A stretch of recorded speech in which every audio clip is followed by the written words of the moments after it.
Bullying in teaching culture. 6th grade में मैंने अपना स्कूल 1 महीना लेट ज्वाइन किया, जिसकी वजह से मुझे कुछ अंदाज़ा नहीं था कि क्लास में बात क्या हो रही होती थी या टीचर पढ़ा क्या रहे होते थे। और इसी 6th ग्रेड में मेरी एक स्पेसिफिक टीचर होती थी जो कि ये बात जानने के बावजूद मुझे क्लास में कॉर्नर करती थी, मुझे उठाती थी, मुझे बेइज्जत करती थी। क्लास के सामने मुझसे जान के वो सवाल पूछती थी जिसका उनको भी पता होता था कि मुझे कोई आइडिया नहीं है, ना मुझे जवाब आता है, जिसकी वजह से मैं ह्यूमिलिएट होती थी, मेरा कॉन्फिडेंस शैटर होता था, मैं घर पे एग्रेसिव हो गई, मैं स्कूल में एग्रेसिव हो गई, I used to cry a lot and ultimately I started failing in all the subjects और मेरा पढ़ाई से जो इंटरेस्ट था वो कम्प्लीटली ख़त्म हो चुका। फिर कुछ सालों के बाद विद द सेम वेरी नालायक ब्रेन मैं 9th ग्रेड में चली गई, जहाँ पे एक टीचर ने पिक कर लिया कि मुझे कुछ नहीं आता।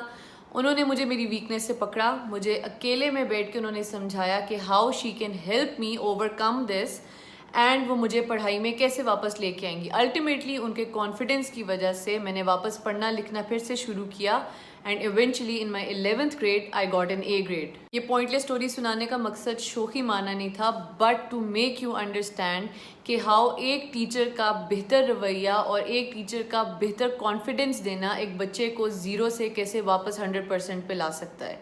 There is a thing called bullying in teaching culture. इस बात का मतलब ये होता है कि कुछ टीचर्स अपने पर्सनल रीजन या पर्सनल विंडिक्टिव्स की वजह से सिलेक्टिव कुछ बच्चों को पिक कर लेते हैं जिसके against they have a grudge, और वो ग्रज उनका पूरी ज़िंदगी ख़त्म ही नहीं होता। इसमें इन्वॉल्व जो चीज़ें होती हैं वो ये होती हैं कि आप बच्चों को क्लास के अंदर ह्यूमिलिएट करो, क्लास के बाहर ह्यूमिलिएट करो, उनको एक्स्ट्रा डांटो, क्लास में उनको बार बार स्पॉटलाइट में डालो that you are dumb, that you are stupid, तुम बहुत नालायक हो, तुमसे ज़्यादा घटिया बच्चा नहीं देखा, मेरी क्लास से दफ़ा हो जाओ बाहर। There are some very common phrases that are used over here जो कि अब लोग इसको एक्नॉलेज नहीं करेंगे, but truth is that all of us somewhere have faced a situation like this which has been extremely toxic for us. दो बातें समझने वाली हैं। Number one, all of us aren't born with the same intellect level.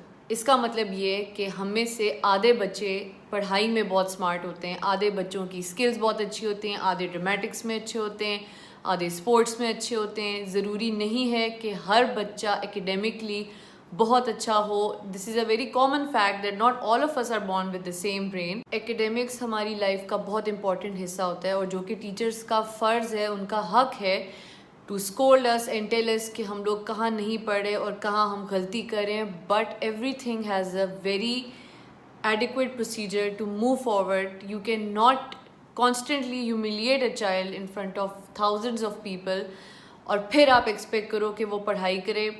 That's not possible.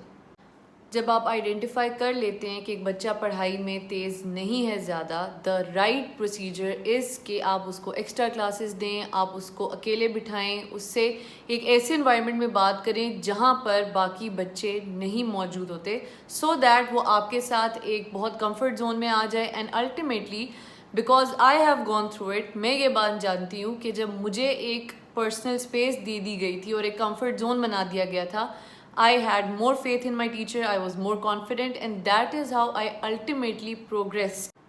मेरी mother एक Montessori की teacher थी जिसमें वो स्पेसिफिकली उन बच्चों पर कॉन्सेंट्रेट करती थी जो कि क्लास में निहायत वीक थे या इंटेलेक्ट वाइज थोड़े से बाकी बच्चों से पीछे थे। वो उनके साथ 1-on-1 सेशंस करती थी जिसमें वो उनको अकेले में पढ़ाती थी, उनको कॉन्फिडेंस देती थी एंड अल्टीमेटली वो बच्चे क्लास के बाकी लाइक बच्चों की तरह वो भी उनके लेवल पे आ गए। Number 2, personality building in adolescence and childhood.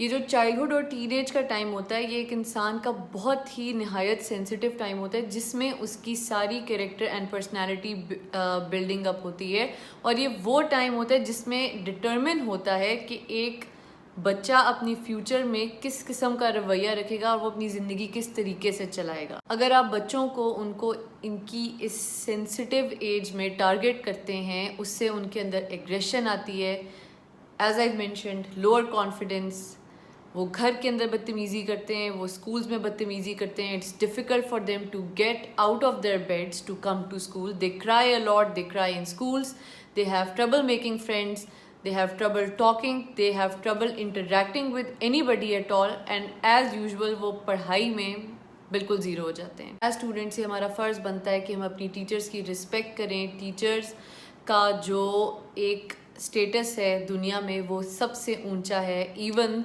बाहर के मुल्कों में जो जजेस होते हैं कोर्ट रूम्स में, वो टीचर्स के लिए भी खड़े हो जाते हैं और सिर्फ टीचर्स के लिए खड़े होते हैं. इसका मतलब ये है कि our teachers deserve all the love, all the respect that comes from us.